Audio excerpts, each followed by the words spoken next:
Natalie, I don't want to make a big deal, but I was telling Ruben that you played softball for me, but I'm not sure if that's something you want to think about, or but I thought you were awesome. If that means, it was fun to have you on the team, and I was terrible, but you guys were great. I think Chris, my other brother, helped us a little bit. Do you remember that, Natalie? I'm not sure I if you remember do. that. Do I do. you? Oh, Yeah. good I do. memory. Yeah. Um, So he sometimes joins us here, it but we wasn't do that thank long you. ago, Yeah. right? It's yeah. I How did. many? Not I too did long too. ago. I helped. I Ruben was helped too, coaching. Yeah. but I'm not sure if you were I never there got when. paid, by the way. I'm still waiting for that check to come in. And Yeah, I don't know if that's going to happen. Hey there, welcome back. We're here, Pod and Deliver. Ruben's here, and Nathalie Sanchez. Nathalie, thank you for coming here onto this site, and tell us about yourself.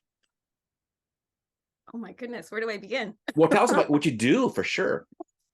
All right. Well, currently I am the curator of education programs at the Vincent Price Art Museum on the East Los Angeles College campus in Monterey Park. It's quite the cultural gem in the East LA area. And yeah, we have both a permanent collection as well as rotating art exhibitions open to the public, free, and really trying to focus on our students. So that's where I come in. So I'm the designated museum educator who designs, implements all of our educational offerings. So ranging from exhibition tours to even an internship program, as well as most recently, a classroom in residence.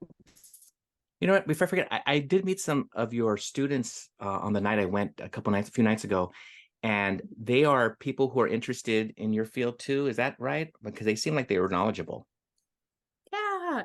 So when I joined a few years ago, was to help launch the new Museum Studies Certificate program at ELAC, and which is quite rare to have at a community college. Usually these programs are at the graduate level, and 7 courses, interdepartmental with anthropology, art history, and library science. And so it's a really great foundational kind of stepping stone for those interested in a career in museums. Oh wow. And LA is a perfect place to be right now. No, I mean it's being a curator. Can you tell the audience what that means? Because we have a cousin, Ruben and I have a cousin who works at the History Museum in Los Angeles. He's a curator there, but Oh, maybe no, some people don't. He did the LA exhibit. I'm not sure if you've seen that one yet, but he and you are curators, and I'm like, what does that mean? And what does that besides some of the stuff that you're doing with the education piece? What does that mean, and how does that look? it's so interesting you ask, because if we look at the root word for curate, it actually comes from Latin origins, Hmm. cura, to take care of. And so within the museum context, it's usually a curator is to take care of, whether it be an art collection or really supporting with the organization of new exhibitions. But for me, I don't necessarily hold a traditional role of a curator as far as putting together art exhibitions, as much as really for me, I'm thinking about the concept of care within the field, right? And both taking care of holding space and really thinking about our visitorship. And because we're an academic institution, right, we are on a college campus, really centering that around students and the whole like learning experience. And so I kind of really do think of people as much as I think of the artwork and kind of learning opportunities too. That's great. very good. I went there this week to visit.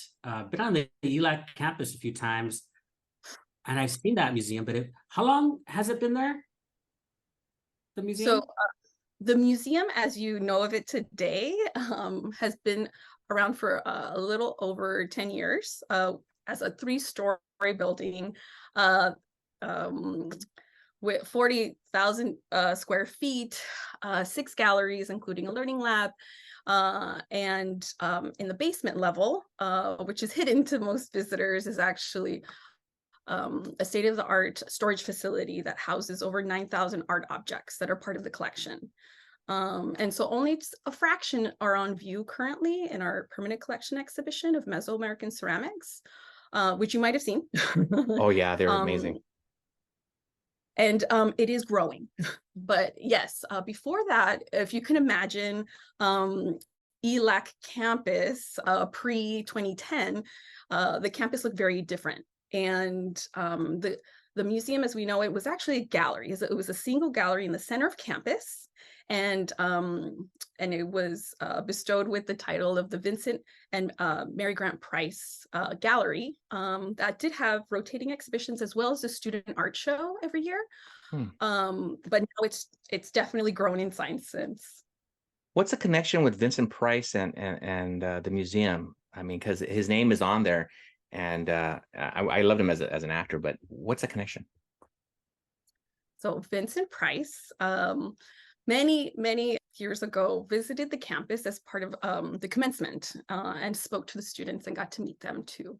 So in the late 50s, and really building connection, decided to actually donate a portion of his own personal art collection to start the collection that we know of today.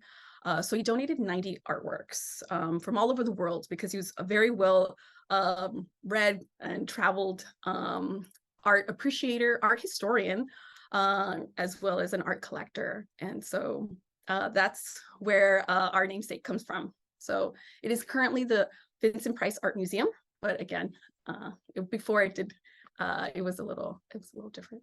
Oh wow. This is now I'm going to give a suggestion for those of who haven't visited the museum. Easy parking, free, favorite word. As you mentioned earlier, yes, it's also free admission, and you go there. And by the way, Liliana's Tamales just down the street, so make it a day of it. I would go there right when it opens because I felt like a celebrity. Nobody was around.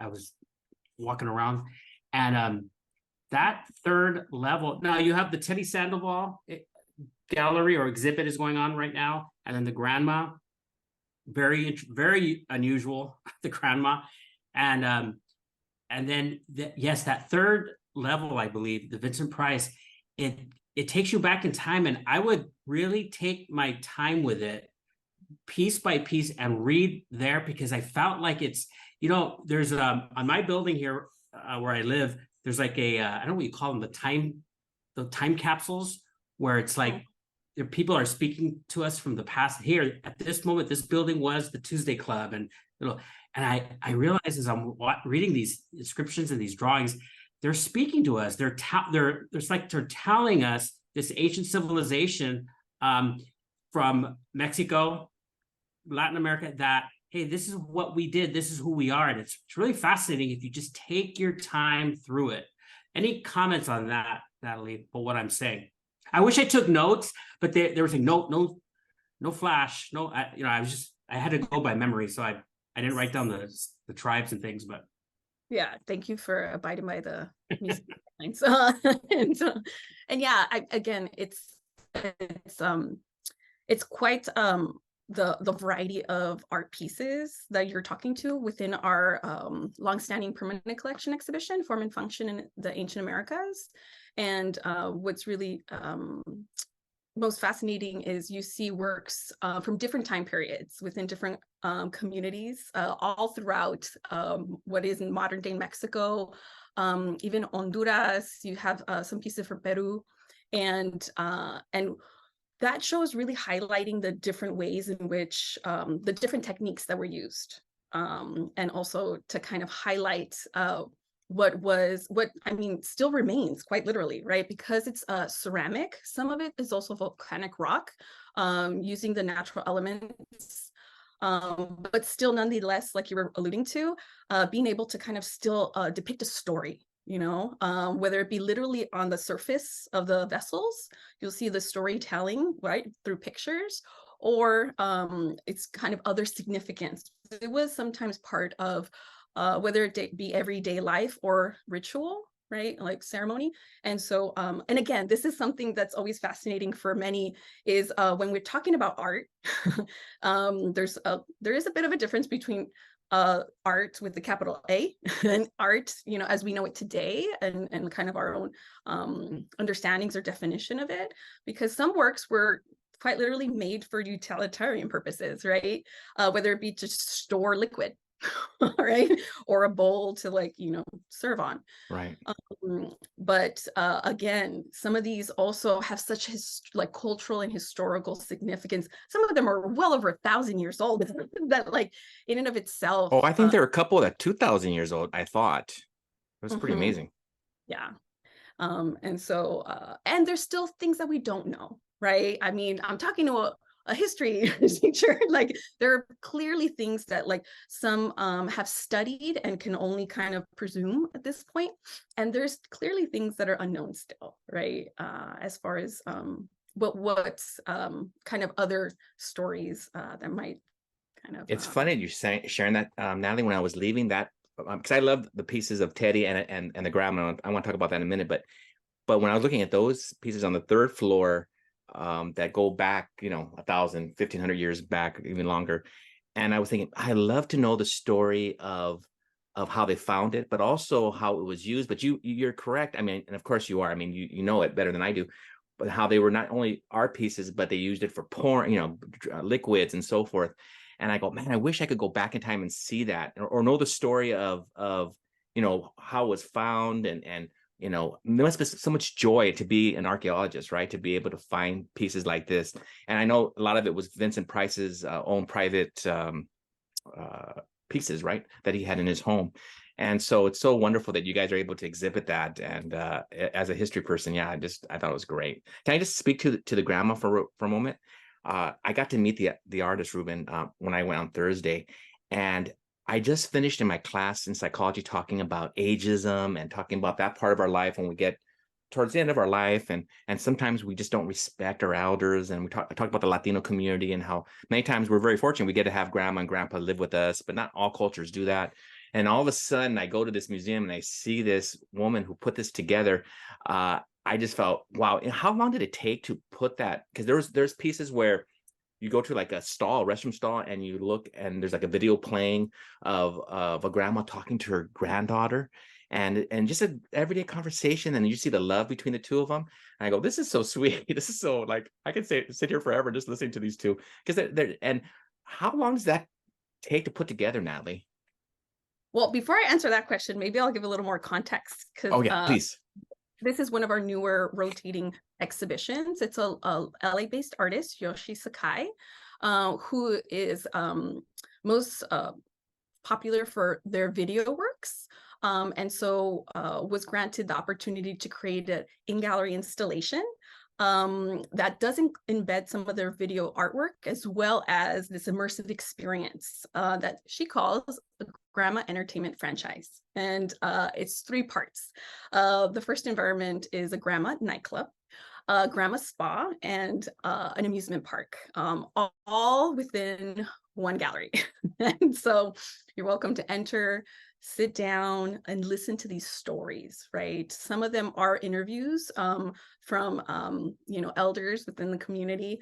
Some are also kind of these really fun, even karaoke style videos of the artists themselves within their alter ego, all right, of like this grandmother figure, and really examining our relationship to our grandparents, our elders within our society, and imagining, you know, what if there was a space for leisure dedicated just for them.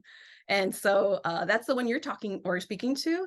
And similar to a lot of installations within the space, depending on the intricacies, the size of the gallery, there's definitely a lot of thought and preparation as far as the installation goes. And so it can easily take weeks, depending on the number of folks helping out. You know, whereas for the Teddy Sandoval exhibition that you're speaking to, that one, you know, again, had many more like 2-dimensional artworks, some 3 too, and that too required a level of care, right? A level of handling. Oh, I bet. And just organizing, right? Especially since that is we're the first venue of it's a traveling exhibition to host it, right? And so it is specific to the parameters of that gallery, as much as, the curatorial vision. And so it's very much a collaborative process too, right? Oh, that's not, yeah, because it's not just the artist, but how it was put together so the public could see it. And when you're speaking to Teddy Sandoval's, there's art on the walls, there's I mean, someone went and painted to get ready for this exhibit, and they had, of course, some of the writings. And I've heard of him before, but I didn't know really all his background. And you really see his whole story. I mean, and he's a real true artist in the sense that he just doesn't do photographs. He does lithographs, right? He does the silk screen. I think he did that as well, I believe. So many different types of art. I go, this guy's great, and I just felt like it's historical too, because it's in the community. I know he had some background with the group OSCO, and so I thought, wow, what a treasure to have. I didn't know that, Nathalie, that this is the first place. This is your facility, your museum. It's the first museum that this is being shown at, right? These piece of art. That must be great for the family. Well, not only that, but this is the first retrospective of Teddy Sandoval, this, little, like not as well known Chicano artist that actually was an ELAC alum, that unfortunately did pass away decades ago due to complications to AIDS. But nonetheless, as you were saying, during their lifetime, created art, ceramics, created silk screen prints, created, and you name it, right? And this show was put together by two guest curators that really focus, they're scholars in Latinx art history, and really are trying to elevate, right, this artist, but not only this artist, but it does include contemporary artists as well. And so really thinking about it within the context of today. And so that this show is going to be traveling after March of next year, once it closes at VPAM, and it will be accompanied by a catalog. So that's something else to look forward to, and something that's really important too, right? Because if you think about exhibitions, some of them are temporary, right? They're almost this ephemera. And if for whatever reason you can't physically go in person, right? Aside from the fact maybe it's an online exhibition that you might have access to or not, what remains, right? And how can people continue learning and studying about this artist or this exhibition, and then the contents of the show. So yeah, that's going to be coming up in the new year. Oh, that's great. Yes, I like the Teddy Sandoval as well. In a way, there's kind of a little history of LA that he shows, especially like the photo where he's standing in front of a Rexall store, and I don't think they exist anymore, perhaps, but it flashes of memories, I guess. When I see certain pieces in that particular exhibit, and in a way, it's its own time capsule of LA, of this artist, and like I said, I'm putting myself in the minds of a student, and so this is a teaching channel, and if I were teaching my students, I would say, don't rush. This is not a TikTok video. Pay attention to everything, even what's on the background, even what's written, for sure what's written about the piece, but to really be patient, because I know the students that I've worked with this might be something unfamiliar to them. Do you see that even in the students at ELAC, that you might have to give some guidance into an exhibit like this, Nathalie? Well, I mean, that's for, I think, all educator-led, inquiry-based exhibition tours. There's definitely, for me, the way I approach it is thinking about it like more conversationally, as well as giving an opportunity for closer looking, which requires time, right?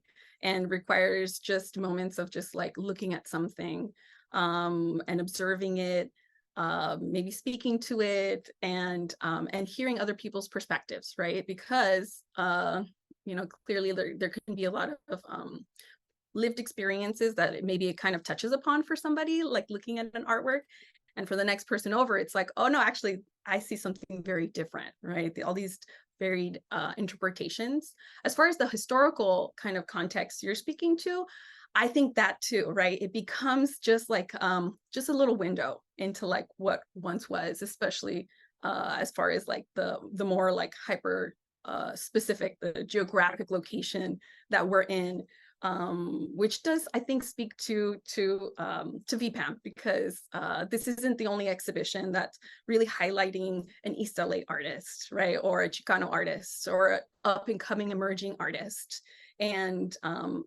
many times too, when we're thinking about art history, right, we're talking about history, right? We're talking about LA history in this case, right? And so you're absolutely right in saying that. And I'm really eager to learn myself from the lens of those who maybe are familiar with that, like you were talking about, that specific landscape or that one landmark that no longer exists, right? Those are histories too, and they just kind of continue to kind of add and enrich this overall like understanding of the artist, of the artwork too. So. That's great. You know, I just, like as Ruben shared, some of those pieces, it takes me back in time in the 70s when I was a little kid and running around with my uncle or my mother, just seeing certain pieces that are no longer there. But even thinking about you, Nathalie, and I'm very blessed to get to know, I've known you for over 20 years. And in that time, I guess I knew when you were a baby, right?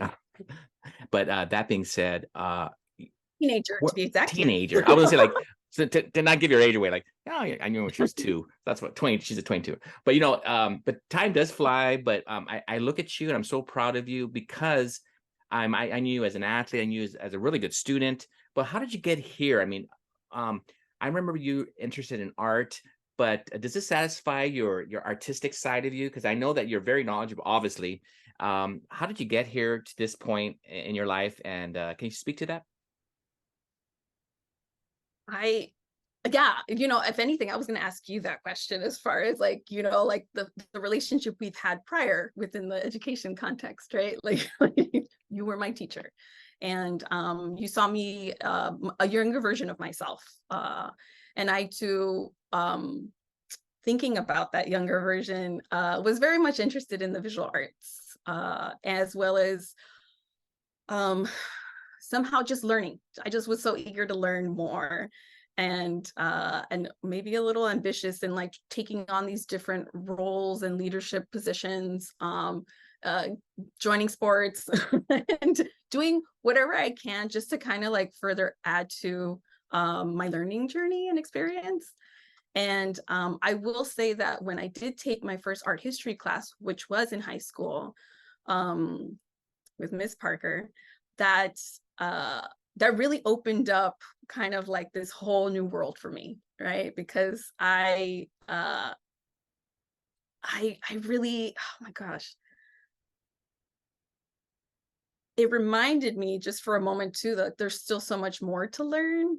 And it wasn't until like I entered college and undergrad that I started learning about Chicano art. And I think that too reminded me how much, you know, there's a practice of erasure and understudying certain areas within histories, right? And so be it that this was LA history, be it that, you know, we're talking about communities of color, like I was just like, I want to learn more. And so I just, yeah, I inserted myself as much as I could. And I was thinking, okay, why don't I do so not only within like, you know, studio arts, but within art history. And then eventually became, you know, it kind of expanded from there, and then learning more about arts education, learning about museum education. And I think it was through a variety of different learning opportunities that I participated in and professional development programs that I did over the years, that I ultimately started building my own community. And I'm not going to say it was easy though, because for the most part, I've been within, in terms of my work, it's within nonprofits, right? And a lot of service oriented work as well. But yes, I mean, again, I could ask you the same question as far as like, you know, how you saw me then and, you know, now, but I was horribly determined, and No, I would say we don't change too much. I don't see you as, oh, this is a different human being that was, than when I was your teacher. I see you as, of course, you've grown to be somebody who is a role model, right, to young people there at the college. And I see you very knowledgeable, that maybe you learned, like you said, over the years, you learned all about this type of field, right? This, not only art history, but even museums and how they work, and the people that you've obviously had to connected to a lot of different people to get to where you're at. And so I feel like you've really figured that out, where when you were younger, you're just trying to aspire, what do I want to do? And then, like you shared, I saw that you took that art history class, and I remember you, believe it or not, I do remember you talking about taking art history and things that you were learning. But just to see that what you're doing now, I think it's incredible. And I'm hoping young people will watch this episode so they could see, hey, if you're interested in art and history, there's jobs out there for you. And what you found, I think, is great. I'm not gonna lie to you. I have a little secret. My secret is this: if I were to do something else besides teaching, I would love to work at a museum, to be a curator. I think it is just, no, seriously, I think it's a fascinating job. And I'm just so happy. I can't tell you how happy I am for you and what you've learned and what you're giving to others. It's great to see you. And so that's how I see you, and as somebody who's really matured. So it's a pleasure. Oh, thanks. As we're closing up here, I know that, I mean, Ruben and I, we had the time, we were very fortunate to be able to get to see you. And I do want to let the audience know that this is a free museum. You could go, you could take your classes, right? If they connect with you right now, teachers could connect with you to take a class there. Is that okay? I know that one day a week on Thursday nights, it's open till 7 p.m. And so, and then they could connect you. And now, is there information where they could go on the web? Is there a website for your, what is that? Is it www, what is that? vpam.org. Different social media channels. The handles at vpam_arts, Instagram, X, or Twitter. And, That's great. And even YouTube. I do want to say one last thing about the building. I mean, there had to be some type of wonderful artist to put that building together. Art, because that type of work is artists in itself. And to be on that campus, I feel like that campus has really been evolving the last 30 years or so. And I'm just so happy. I know our father went there, and we have family members who went there, and I'm so glad to see that you're there. But it's a great campus. Oh my God. Yeah. Oh my God. As alumni, you should come back. Yeah. Engage. Part of the association. But yes, just to clarify too, the museum is open. Regular hours that are free and open to the public are Tuesdays through Saturdays, 12 to 4, with extended hours Thursday, 12 to 7 p.m. We do have different events that are also free and open to the public. So you just have to check out our website or Instagram to see what's coming up, or join our mailing list. And absolutely, if anybody's interested in a guided exhibition tour, they're welcome to reach out. There's more information on the website regarding tour requests, group reservations, and there's more to come. There's definitely more to come. It's great. You guys have to check it out. And some of the exhibits that are there right now, all the exhibits actually, you got to check out before they leave. Because I know the grandma's leaving, I think, in February, I believe. And then, like you mentioned, yeah. Grandma's Entertainment franchise is going to conclude February, but again, you still have some time. Yeah, there's some time. But and then the other exhibition that you referred to, the Teddy Sandoval, yes, and the Garden School of Art, that one concludes in March. Perfect.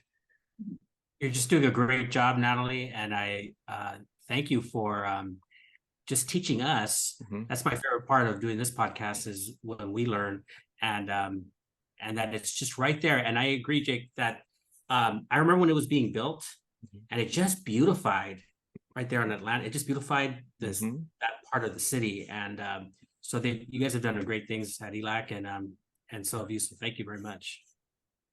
And thank you, Nathalie. I'll just say one last word. Yeah, last word before I say goodbye. Oh, I just wanted to say thanks for visiting and supporting the arts. Like that's also a very important component to arts education and museums, so thank you. Thank you. I think Ruben will be proud of me because I got a little smarter, Ruben. But anyway, that being said, thank you for joining us on Pod and Deliver, and we will see you soon. And thank you, Nathalie Sanchez. Have a good night. Bye-bye. Thank you.